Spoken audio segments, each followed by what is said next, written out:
आज दोस्तों 2 video upload कर दिए, एक व्लॉग चैनल पे, एक स्टोरी चैनल पे। और कई दिन से इंस्टाग्राम पे एक ही सब्सक्राइबर है, नाम मुझे याद नहीं है, लेकिन वो बार बार बोल रहे थे, यूट्यूब में कमेंट भी लिखते हैं बार बार कि आप कान्हा के लापसी शिकारी के बारे में जानकारी दो। और सच बताऊं तो मैंने कभी उनका नाम नहीं सुना था, लेकिन जब उन्होंने बार बार लिखा तो फिर मैंने नेट पे सर्च किया, थोड़ी बहुत जानकारी जो है, तो क्योंकि वो बार बार रिक्वेस्ट कर रहे थे, जो जानकारी मुझे मिली है वो मैं शेयर करता हूँ आपसे। क्योंकि मुझे ये जानने में आया है कोई ऐसा कोई रिटन डॉक्यूमेंट नहीं है उनके बारे में। तो लापसी शिकारी थे बैगा जनजाति। एक्चुअली कान्हा में बैगा जनजाति के लोग बहुत हैं, और लापसी शिकारी 20वीं शताब्दी में थे, यानी अभी ये 21वीं शताब्दी चल रही है, 21st सेंचुरी, वो 20th सेंचुरी में थे। इसका मतलब वही सेंचुरी जब जिम कॉर्बेट भी एक्टिव थे जंगलों में, तो लापसी शिकारी कान्हा के जंगलों में एक्टिव थे। क्योंकि वो बैगा जनजाति के थे तो जंगल के अंदर ही रहते थे। उन्होंने भी मैन ईटर मारे, लेकिन उनके पास राइफल नहीं थी। उन्होंने मारे धनुष बाण यानी तीर कमान, कुल्हाड़ी, इस तरह के हथियारों से।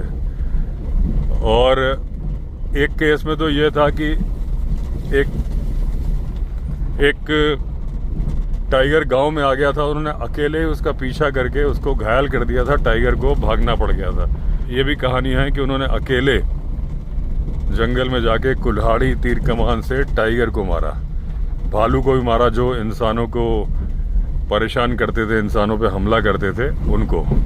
और क्योंकि उस टाइम पे कान्हा नेशनल पार्क बना नहीं था, तो जंगल के अंदर जाना, शिकार करना अलाउड था। तो लोक कथाओं में लोग अभी भी वहाँ पे उनका नाम लेते हैं। वहाँ के जो टूरिस्ट गाइड हैं उनकी कहानियों का जिक्र करते हैं सफारी के दौरान भी। तो मुझे इतनी ही जानकारी मिली, कोई मुझे बुक नहीं मिल पाई फिलहाल। अगर आप जहाँ तक मुझे जानकारी मिली है, कोई बुक नहीं है उनसे रिलेटेड, लेकिन अगर है तो आप मुझे बताओ, तो मैं पक्का उनकी कहानियाँ भी सुनाऊंगा अगर ऐसी कोई बुक है तो यही जानकारी थी। क्योंकि बार बार कमेंट लिख रहे थे तो मैंने कहा कर दूं, हालांकि बहुत छोटी सी जानकारी थी। साइड दे दिया जाए ट्रैक्टर को। ये देखिए दोस्तों, वो जो दिख रहा है आपको,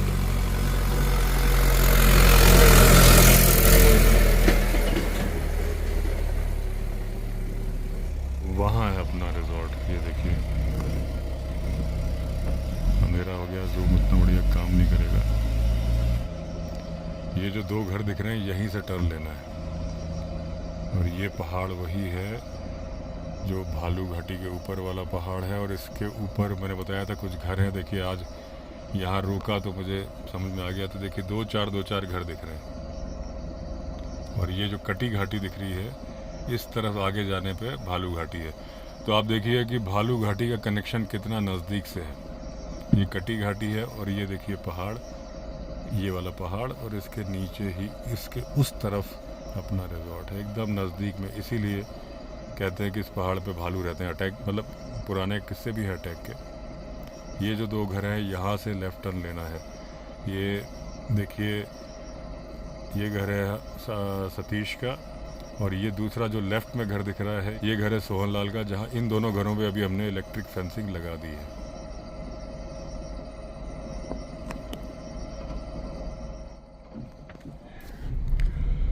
अब दोस्तों टोटल 22 मशीन्स हो गई, अभी 10 लगी है, बाकी तेज़ी के साथ लगाना है।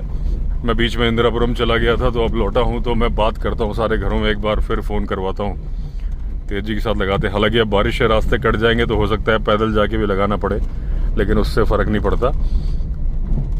तो 22 में से 21 मशीन्स आ चुकी हैं। एक आज डिस्पैच करी उन्होंने, तो 6-7 दिन में आ जाएगी। और दोस्तों अभी खबर आई है कूनो नेशनल पार्क से जो चीता ज्वाला है, वो फिर फरार हो गई अपने बच्चों को लेके। मतलब नेशनल पार्क की सीमा से बाहर गांव के इलाकों में देखी जा रही है। एक गाय पे हमला कर दिया, गांव वालों ने लाठी लेके आवाज़ लगा के दौड़े, पत्थर मारा, पत्थर लगा उसको, तो वो गाय को छोड़ के भाग गई। फिर उसने एक दूसरी गाय मार दी। तो अभी जो कूनो नेशनल पार्क की टीम है वो पीछे पीछे ही चल रही है, मतलब ट्रैक कर रहे हैं, क्योंकि रेडियो कॉलर है ना उनके पास, तो वो ट्रैक कर रहे हैं कहाँ है।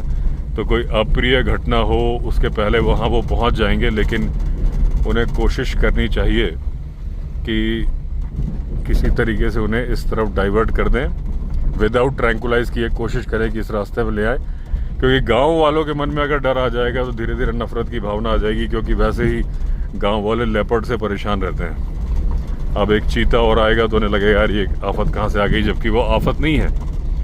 लेकिन समझाना भी तो पड़ेगा ना उनको कि भाई देखो ऐसी सी बात है, ऐसा है। और दूसरी बात, अगर कोई जिसकी गाय मार दी है फौरन मुआवजा दे दो।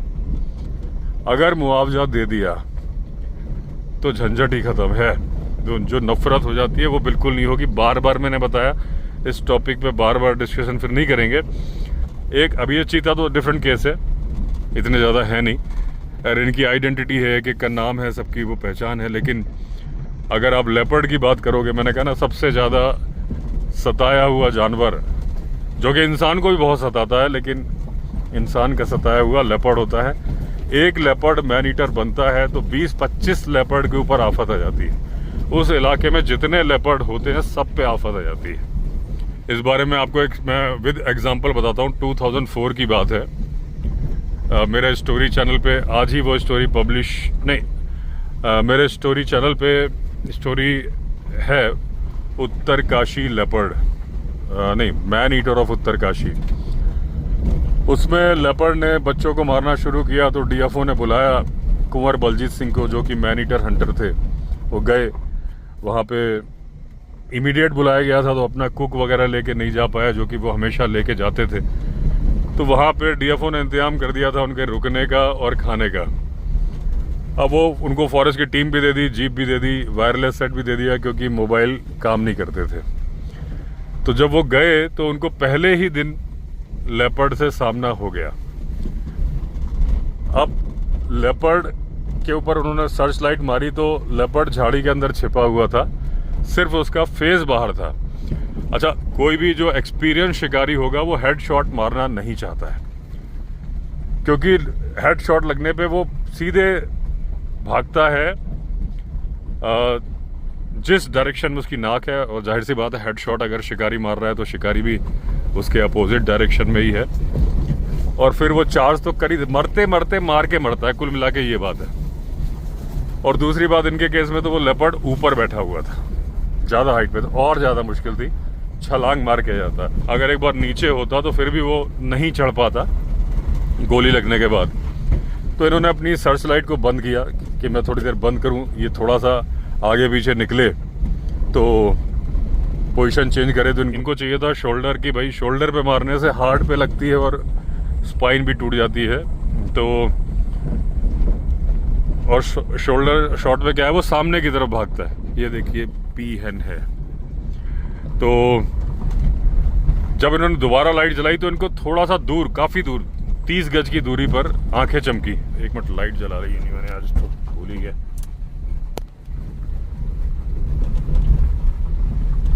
तो इन्होंने देखा कि भाई इसने पोजीशन चेंज कर ली, चलो अब इसको देखते हैं, शोल्डर शॉट लेते हैं। देखा, थोड़ा सा और घुमाए सर्च लाइट को, तो वो जो झाड़ी में बैठा था लेपर्ड वो एज इट इज बैठा था। तो इन्होंने कहा अरे यार ये तो दो हैं, मेटिंग कपल लग रहे हैं। अच्छा हुआ एक निर्दोष लेपर्ड की जान नहीं गई। तो नहीं मारा उन्होंने उसको, लेकिन वो जिस गांव के पास में आखिरी शिकार किया था उसके काफी नजदीक में था। तो यही आधार होता है जब कोई लेपर्ड मैन ईटर हो जाता है। शिकारी, आज भी शिकारी बुलाए जाते हैं, आप जानते ही हो, लखपत सिंह रावत जी, जॉय वकील जी और भी है, उनसे मैं मेरा परिचय नहीं, इन दोनों से तो मेरा अच्छा परिचय है।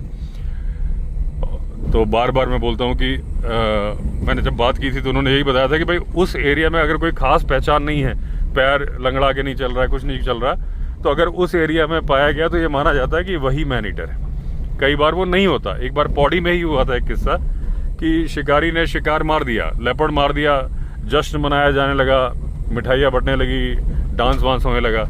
उस जश्न के दौरान ही खबर आई कि पास के गांव में एक बच्चे को लेपर्ड ने मार दिया है। तो इसका मतलब वो गलत लेपर्ड मार दिया था। तो इस वाली जो उत्तरकाशी वाली कहानी मैं बता रहा हूँ, इसमें क्या हुआ, दोबारा ये फिर गए, फिर इन्हें एक लेपर्ड मिला। टोटल मिला के 5 किलोमीटर के दायरे में इनको 8 लेपर्ड मिल गए 2 दिन के अंदर। यानी कि हर लेपर्ड शक के दायरे में था, क्योंकि वो उस इलाके में था, उस गांव के नजदीक में था जहां पे उसने अपना आखिरी शिकार किया था। अब उसमें से 2 बच्चे थे, तो 6 लेपर्ड मान लो, क्योंकि वो 2 कब थे फुल्ली ग्रोन माँ के साथ थे, वो उनको अगले दिन दिखे थे। एक लेपर्ड उनको ऐसा मिला कि एक घर की तरफ मुंह करके बैठा था, झाड़ी में ऐसा बैठा था, थोड़ा ऊंचाई पे, घर थोड़ा सा नीचाई पे था। और इन्होंने गाड़ी बंद कर ली, सुनने की कोशिश करने लगे तो घर से एक बच्चे की आवाज़ आ रही थी, जो कि करीब 6-7 साल का बच्चा था। एक बूढ़ी औरत की आवाज़ आ रही थी। ये समझ गए कि बच्चे की फिराक में है और इंतजार कर रहा है कब दरवाज़ा खुले, कोई वॉशरूम वगैरह के लिए बाहर निकले और ये उठा के ले जाए। लेकिन फिर भी इन्होंने कहा कि एक बार मैं रिकन्फर्म कर लूँ, तो थोड़ा सा गाड़ी को आगे ले गए कि इनके बात करने की आवाज़ को सुन ना सके। क्योंकि देखिए दोस्तों, लेपर्ड को देखने से उतना फ़र्क नहीं पड़ता, उसको आवाज़ से बहुत फ़र्क पड़ता है। अगर आप वो घटना याद करो, अभी रिसेंटली एक मुझे बड़े लेपर्ड की साइटिंग हुई थी, जो आराम से बैठा था, दिन के टाइम पे हुई थी, एकदम बढ़िया क्लोजअप शॉट आया था वीडियो में। तो मैंने बताया था उस वीडियो के बारे में कि हड़बड़ी में जैसे ही मैंने उसको देखा, मैंने अपना गलत फ़ोन उठा लिया, जो कि S24 अल्ट्रा नहीं था, जिसमें जूम नहीं था। फिर मैंने देखा रहे तो गलत हो गया, फिर वो थंब लगाने में टाइम लग गया, जबकि S24 में ऑप्शन है कि बस आप एक बार थंब लगाओ, वो बगल में कैमरे का ऑप्शन आ जाता है। लेकिन मैं 2 बार थंब लगाने लगा, डबल साइड वाला डबल क्लिक करके, जो हड़बड़ी में होता है कि यार कुछ भी हो जाए, ये शॉट मिस नहीं होना चाहिए, तो उसमें फिर आप गलती करने लगते हो। उसके बाद मैंने गाड़ी की विंडो डाउन करी कि मैंने कहा जूम सही नहीं आएगा विंडो के अंदर से, ग्लास के अंदर से। ये सारी प्रोसेस में मुझे 10 सेकंड लग गए होंगे। वो अपनी जगह से नहीं उठा। मैंने जूम करके फोकस में ले लिया तो भी नहीं उठा, फोकस में शॉट में आ गया। फिर मैंने बोलना शुरू किया कि दोस्तों ये देखिए लेपर्ड बैठा है। इतना बोला कि वो उठ के साइड में झाड़ी में चला गया। उसने अपना फेस झाड़ी के अंदर छिपा लिया, बॉडी विजिबल थी, मतलब उसको लग रहा था वो पूरा छुप गया है। तो मेरे बोलने से डिस्टर्ब हुआ था, उठा था। तो अगर मैं अब अगली बार मिलेगा ऐसा शॉट, तो मैं बिना बोले पहले थोड़ी देर की फुटेज बना लूंगा, फिर बोलूंगा। उसकी बढ़िया से रिकॉर्ड हो गई थी, लेकिन ये मैंने एग्जांपल के लिए बताया कि उसको आवाज से बहुत ज्यादा अलर्ट होता है। तो उन्होंने गाड़ी आगे बढ़ाई, थोड़ा दूर ले गए कि भाई गाड़ी वाड़ी की आवाज से दिक्कत नहीं, उसको आदमी की आवाज से दिक्कत है। तो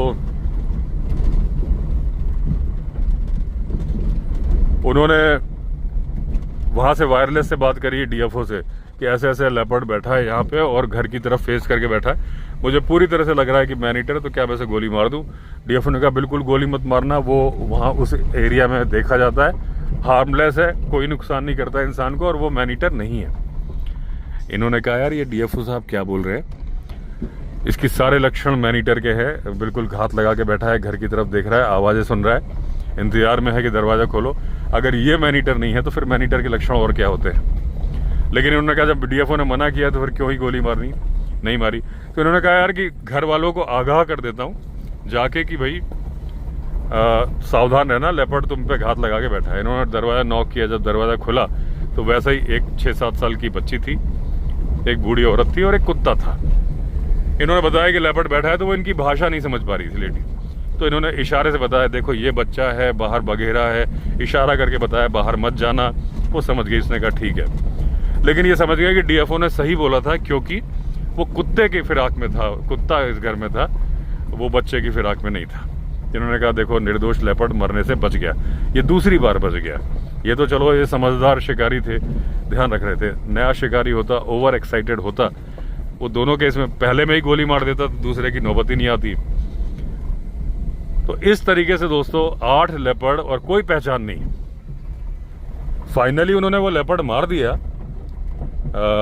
वो तो आप पूरी स्टोरी सुन लेना अगर मेरे स्टोरी चैनल पे जाके, विवेक अवस्थी वाइल्ड लाइफ स्टोरीज। लेकिन यहाँ पे मेरा उद्देश्य अपने चैनल का प्रचार करना नहीं था।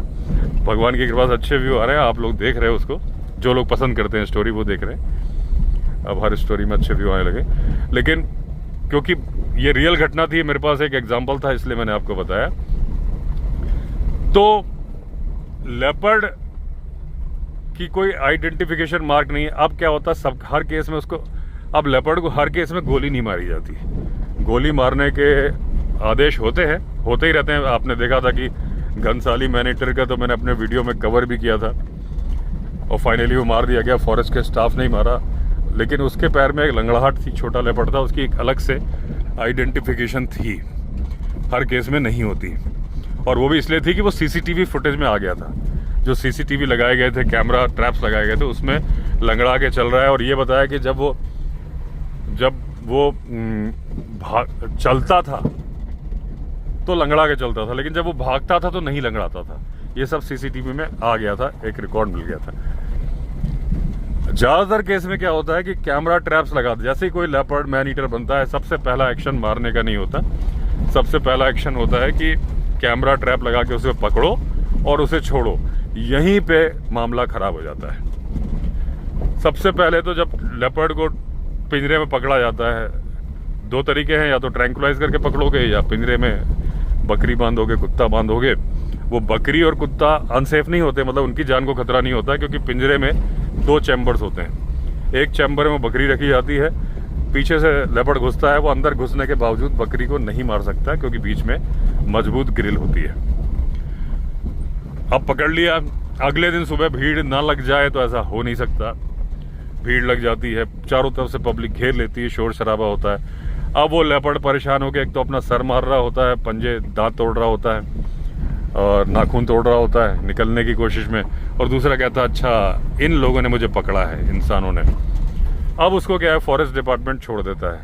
दूसरी जगह में जब दूर के इलाके में छोड़ो तो अननोन उसके लिए फॉरेस्ट है, वहाँ पहले से कोई टेरिटरी का मालिक बैठा होता है। वो कहता आजा बेटा तू आजा, तो वो या तो मरता है या भागता है। भागता है तो फिर दाएं बाएं करके किसी ना किसी इंसानी इलाके में पहुंच जाता है। फॉरेस्ट डिपार्टमेंट ने छोड़ा तो था जंगल में, अपना कर्तव्य तो सही ढंग से निभाया था, लेकिन दूरगामी सोच के साथ नहीं निभाया था। और जब उसे छोड़ा जाता है तो उसे कोई भी आदमी जो पहले से, अगर कॉलेज में भी कोई आदमी लड़का आता था पहले, अब तो रैगिंग नहीं होती, पहले होती थी, सीनियर्स रैगिंग करते थे ना नए जूनियर की। और कहीं पे भी वो जो पहले से रह रहा होता है वो दावेदारी दिखाता है, उसको सब कुछ मालूम होता है, तो जो पहले से लेपर्ड है उसे खदेड़ देता है ज़्यादातर केसेस में। अब वो पिंजरे में भी बंद कर लिया गया था, आ गया वो इंसानों के इलाके में। वो कहता है अच्छा यही लोग थे जिन्होंने मुझे बंद किया था। अब वो मैन ईटर नहीं था, मैं ये घटना आपको बता रहा हूँ कि मैन ईटर के धोखे में जब एक दूसरे लेपर्ड को पकड़ लिया गया। भाई पिंजरा, कैमरा ट्रैप लगाया, सॉरी ट्रैप केज लगाया गया, केज ट्रैप। अब उसमें क्या निश्चित है कि भाई ये फलाना लेपर्ड ही आएगा। एक चीज बताओ, जिस इलाके में मैन ईटर घूम रहा है वहां पे आजकल तो लेपर्ड की डेंसिटी बहुत ज्यादा बढ़ गई है। अभी मैंने बताया कि 5 किलोमीटर के दायरे में 6 बड़े और 2 बच्चे फुल्ली ग्रोन कब्स थे। आपने ट्रैप लगा दिया कि भाई गांव वालों ने डिमांड करी कि पिंजरा लगा के पकड़ो। आप इस बात को बड़े ध्यान से समझना जो मैं बोल रहा हूं। डिमांड आई, अगर ट्रैंकुलाइज कर रहे हो कोई, जैसे टाइगर के केस में तो एक आइडेंटिफिकेशन होता है कि चलो अगर ट्रैंकुलाइज कर रहे हैं, केज लगा के पकड़ रहे हैं, तो टाइगर में जनरली क्या होता है कि एक एरिया में 2 नहीं होते हैं, उस एरिया में एक ही होगा। लेपर्ड मैंने बताया ना बहुत होते हैं, 4-4, 5-5 किलोमीटर में बहुत लेपर्ड होते हैं। आपने बकरी बांधी तो इस बात की क्या गारंटी है कि मैन ईटर ही उस बकरी को खाने के लिए आएगा? उल्टा नॉर्मल लेपर्ड के आने के चांसेस ज्यादा हैं। आप इस बात को सोचो, मैन ईटर तो आदमी को मारने का शौकीन हो गया है, लेकिन जो नॉर्मल लेपर्ड है वो बकरी मारने का शौकीन है, कुत्ता मारने का भी शौकीन है, डियर मारने का भी शौकीन है। आपने वो चारा दिया है जो कि एक नॉर्मल लेपर्ड खाता है। अब आप फंसने के बाद इस बात की उम्मीद क्यों करते हो कि वो मैन ईटर फंसा है? ये है गंभीर बात है, समस्या की जड़ है जिसको मैं डिस्कस कर रहा हूँ, जो जिसकी वजह से ये ह्यूमन एनिमल कॉन्फ्लिक्ट बढ़ता जा रहा है। कि आप ये क्यों मानते हो कि वो बकरी खाने के लिए मैन ईटर आ रहा है? बाई चांस आ सकता है, लेकिन ये भूसे के ढेर में सुई तलाशने के बराबर है कि वो मैन ईटर ही आके उसको खाए। अब वो नॉर्मल लेपर्ड फंसा था, जो अभी मैंने सारी घटना बताई कि वो जंगल में छोड़ दिया गया, यहाँ तक तो ठीक है कि भाई हमने पकड़ा, उसको नहीं किया, आपने मैन हैंडल कर लिया। वो नॉर्मल लेपर्ड जो इंसान को देख के डरता था, बगल से निकल जाता था कि यार ये मेरे मेन्यू में नहीं है, अब वो दुश्मनी काट चुका है और जंगल में छोड़ा, वहां से उसको खदेड़ दिया दूसरे लेपर्ड ने। अब वो फिर से इंसानी आबादी के नजदीक आ गया, फिर वो बकरी और कुत्ते के तलाश में है। लेकिन अब जब उसे खेत में काम करती हुई महिला नजर आती है, कोई बच्चा स्कूल जाता नजर आता है, कोई आदमी भी खेत में काम करता नज़र आता है तो वो कहता है यही वो लोग हैं जिन्होंने मुझे परेशान किया था, मुझे मेरे इलाके से उठा के बंद किया, दूसरे इलाके में भेज दिया, मुझे चोटें लगी, इससे बदला लूँगा। नॉर्मल लेपर्ड को आपने मैन ईटर बना दिया। वो मैन ईटर तो ऑलरेडी घूम रहा है जिसको आप पकड़ने गए थे, आपने एक मैन ईटर और पैदा कर दिया, फिर एक और पैदा कर दिया। आपने एक मैन ईटर के चक्कर में एक ही 5-10 किलोमीटर के दायरे में 7-8 मैन ईटर समय विद इन 2-3 मंथ्स पैदा कर दिए। ये वजह है कि आज मैन ईटर की वारदात इतनी ज़्यादा हो रही है। बहराइच में भी लेपर्ड पकड़ा गया था, तब भी मैंने कहा था कि इस बात की संभावना बहुत कम है कि वो वही लेपर्ड हो। वही हुआ, वहाँ पे अटैक दोबारा हुआ, उस लेपर्ड को जंगल में छोड़ दिया। इसका मतलब वो लेपर्ड नहीं था। हालांकि मैंने उस केस में बताया था कि भाई फॉरेस्ट डिपार्टमेंट क्या करे। मैं समस्या बता रहा हूँ, सोल्यूशन तो जनता की भागीदारी से तय होगा। अगर जनता प्रोटेस्ट करेगी, देखो जनता करेगी क्योंकि उसे गुस्सा आता है जब कोई नियर एंड डियर वन पे हमला होता है, सबसे पहले वो चक्का जाम और वो सारी चीज़ें करते हैं। प्रेशर आता है फॉरेस्ट डिपार्टमेंट पे। मैं बताऊंगा नहीं जगह का नाम, लेकिन एक बार मेरी एक डीएफओ से बात हुई थी, मैंने कुछ पूछताछ करी थी उसके बारे में और मैं वहाँ जाना चाह रहा था। तो डीएफओ ने मुझसे कहा था कि अभी आप मत आओ, बहुत ज़्यादा हीट पे है मामला। और बोले मैं खुद जब उस इलाके में जाता हूँ ना, रात नहीं रुकता, क्योंकि मेरा पूरा जो फॉरेस्ट डिपार्टमेंट का अमला है ना, वो मेरी सेवा में लग जाएगा और वो समस्या से ध्यान भंग हो जाएगा। पहले ये पकड़ में आ जाए, फिर आप आ जाओ, हम आपका रुकने का इंतजाम करा देंगे, सब करा देंगे, आप कर लेना। ये बात हुई थी मेरी। तो फिर मैं नहीं गया वहाँ पे, क्योंकि मैं ऐसा काम नहीं करता जबकि वो कहा। लेकिन मैं एक बात बता रहा हूँ, और इस जगह पे मैं उन डीएफओ को गलत नहीं मानता, सही थे, क्योंकि उस वक्त पब्लिक धरना प्रदर्शन चल रहा था कहीं पे उन्हीं के इलाके में। बहुत ज़्यादा प्रेशर था, मेंटल प्रेशर था उनके ऊपर से भी। तो ये केस होता है कि जब फॉरेस्ट आप चक्का जाम कर रहे हो, प्रदर्शन कर रहे हो कि मैन ईटर को पकड़ो, उनके पास कोई आइडेंटिफिकेशन है नहीं, तो जल्दबाजी में जो काम होता है, गलत चीज पकड़ ली, आप भी रिलैक्स हो गए कि भाई हमारे ऊपर से खतरा। जब तक मैन ईटर वारदात कर रहा है बहुत ज्यादा अलर्ट रहते हो, बच्चों को जाने नहीं देते, बड़े बच्चों को छोड़ने जाते हैं, लेने जाते हैं। लेकिन जब मैन ईटर पकड़ लिया जाता है, सब रिलैक्स हो जाते हैं कि भैया क्या पत्थर पड़ा था, दिखा नहीं लेफ्ट साइड में। तो अब अगर ये मिट्टी के ढेर में टकराया होगा तो बम्पर गया होगा। तो उस केस में अगर प्लानिंग के साथ काम किया जाए, बहुत ही अलर्ट रह के कि कैमरा ट्रैप्स लगाया जाए, और जो मैन ईटर घर के पास वारदात कर रहा है या जब वो वारदात कर रहा है, अगर उस एरिया को, उसको पकड़ने की जगह, देखिए मैं बताऊं, हालांकि आपको बात कंट्रोवर्शियल लगेगी, लेकिन समस्या का समाधान जो मुझे नजर आता है, मैन ईटर को मार देने में कोई बुराई नहीं है। अगर आप उसे जू में रखते हो, जू भरे पड़े हैं लेपर्ड से, जगह नहीं है। अगर आप उसको रेस्क्यू सेंटर में रखते हो, तो अभी मैंने रिसेंटली आपको बताया था कि टाइगर और लेपर्ड के खाने में कॉर्बेट के जो ढेला रेस्क्यू सेंटर है, 70 लाख रुपए सालाना केवल खाने पे खर्चा हो रहा है। बाकी दूसरे खर्चे अलग हैं, दवाई का और वो स्टाफ का वो अलग है। सिर्फ खाने का खर्चा 70 लाख है। अल्टीमेटली वो है मैन ईटर, उसको जिंदगी भर पालने का फायदा नहीं, क्योंकि वो इंसान को मार रहा है। पिंजरे से पकड़ के एक इलाके से दूसरे इलाके में छोड़ना समस्या को बढ़ावा देना है। मैन ईटर जब मैन ईटर बनता है उतना चालाक नहीं होता, लेकिन जब वो 2-3 शिकार कर लेता है तो वो बहुत ज़्यादा चालाक हो जाता है, उसे पकड़ पाना बड़ा मुश्किल हो जाता है। तो इसलिए जब वो 1-2 केसेस करे, तो ये टाइगर का केस अलग है कि एनटीसीए की गाइडलाइन है कि भाई जब तक वो कुछ शिकार ना कर दे, घात ना लगाने लगे। लेपर्ड के केस में नहीं है, और असली समस्या लेपर्ड की है। जितने मैन ईटर टाइगर हैं उससे कहीं ज़्यादा मैन ईटर लेपर्ड हैं। पूरा पहाड़ परेशान है, मैदान महाराष्ट्र, गुजरात, मध्य प्रदेश, उत्तराखंड, आप ये समझ लो कि इंडिया के जितने ज़िले हैं उनके आधे ज़िलों में लेपर्ड हैं। तो आप समझ लो कि आधा भारत परेशान है, क्योंकि जहाँ पे भी लेपर्ड है वहाँ मैन ईटर में कन्वर्ट हो जाते हैं। मुंबई जैसे शहर में बोरीवली नेशनल पार्क में भी इंसानों पे हमले होते हैं। बोरीवली मतलब Sanjay Gandhi national park. Man eater बन गया, अगर उस इलाके में जाके आप ट्रैंकुलाइज करने की कोशिश मत करो। ट्रैंकुलाइज जो डार्ट गन है वो मात्र 30 गज या 30 मीटर तक फायर करती है, उसके बाद वो एक्यूरेट नहीं होती। एक वीडियो में पूरा मैं समझा चुका हूँ कि वो घास का तिनका भी उसको हिला देता है। जब वो जा रही होती प्रेशर से, वो घास का तिनका बीच में आ गया तो वो डाइवर्ट हो जाती है। दूसरी बात, ट्रैंकुलाइजर गन के बहुत सारे पंगे हैं। उसमें एक तो आपको अंदाज़ा लगा के दवाई भरनी है कि कितना है वजन, तोला तो है नहीं उसको। दूसरा, आपको डिस्टेंस का अंदाज़ा लगाना है, तो कितना प्रेशर रखना है, कितनी तेज़ी के साथ वो डार्ट उसे घुसे, इसका अंदाज़ा लगाना है। कम तेज़ी से घुसी तो टकरा के गिर जाएगी, दवाई नहीं असर करेगी प्रॉपर। और जब ज़्यादा तेज़ी से लगता है तो वो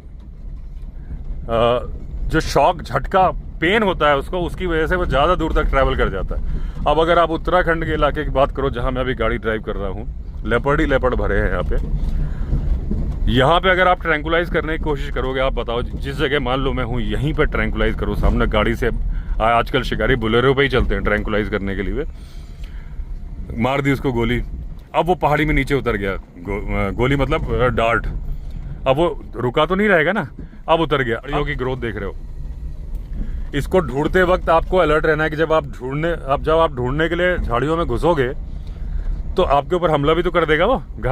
मरा थोड़ी ना है वो, तो इसको तो इंजेक्शन लगाया भी खाली, बेहोश भी नहीं हुआ। तो आप पूरा टाइम दोगे, जब तक आप उस तक पहुंचोगे, उसे ढूंढोगे, तब तक मैं ऑलरेडी होश में आ चुका होगा बेहोश होने के बावजूद, और आप पे अटैक कर देगा, एक इंसान की जान चली जाएगी। ट्रैंकुलाइज करना बड़ा मुश्किल काम है अगर आप गहराई से सोचो। इसीलिए मैं इतना डिटेल में समझा रहा हूँ कि जब लोग बोलते हैं ना कि भाई ट्रैंकुलाइज कर ले, मारा क्यों, तो आप उसकी इन सारी समस्याओं को समझो कि इस झाड़ी के अंदर घुस गया, किसकी हिम्मत है कि जो घुस के ढूंढने जाएगा। और ये पहाड़ है ऊपर नीचे, और वो थोड़ी देर में तो होश में आने वाला है। तो इसलिए ये कहने में बात बड़ी बुरी लग रही है, सुनने में तो और बुरी लग रही होगी कि मैनीटर बन गया, उसको गोली मार दो, वहीं समस्या खत्म हो गई और बाकी 25 लेपर्ड बच गए।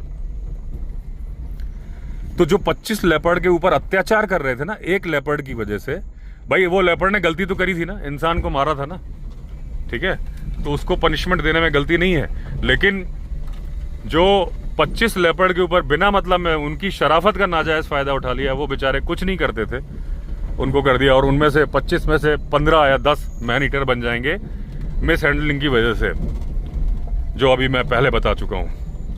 तो इसलिए, और फिर वो मैनीटर समय के साथ चालाक होता जाता है, जैसे रुद्रप्रयाग का मैनीटर था, इतने सारे लोगों को मारा, चकमा देने के माहिर हो गया था। जो नया बनता है, उसने अभी मैनीटिंग करी है, लेकिन वो चालाकी उतनी सीख नहीं पाता, उसको मारना फिर भी आसान है। तो ये मेरे विचार थे, आप सहमत हैं कि असहमत हैं आप लिखना। लेकिन अब गाड़ी में से आवाज आने लगी है, इसका मतलब बम्पर नहीं, ये कुछ झाड़ी भी फंस सकती है। वैसे नीचे कुछ खरखर की आवाज़ आ रही है, लेकिन जो लेफ्ट में टकराया है ना, कोई बड़ा सा पत्थर था या रोड वो मतलब कट गई होगी, तो एकदम दिखी नहीं ना। सिलेरियो का विजन उतना अच्छा नहीं है, छोटी गाड़ी है। अब आप बोलोगे बड़ी गाड़ी खरीद लो, मैं अब बारिश के बाद मैं सोच रहा हूँ, अभी बारिश में खरीद के तो फ़ायदे नहीं है, क्योंकि बड़ी से बड़ी गाड़ी भी नहीं आएगी फिर कुछ दिन बाद, फिर उसको जंगल में खड़ा रखने का मन नहीं करेगा। तो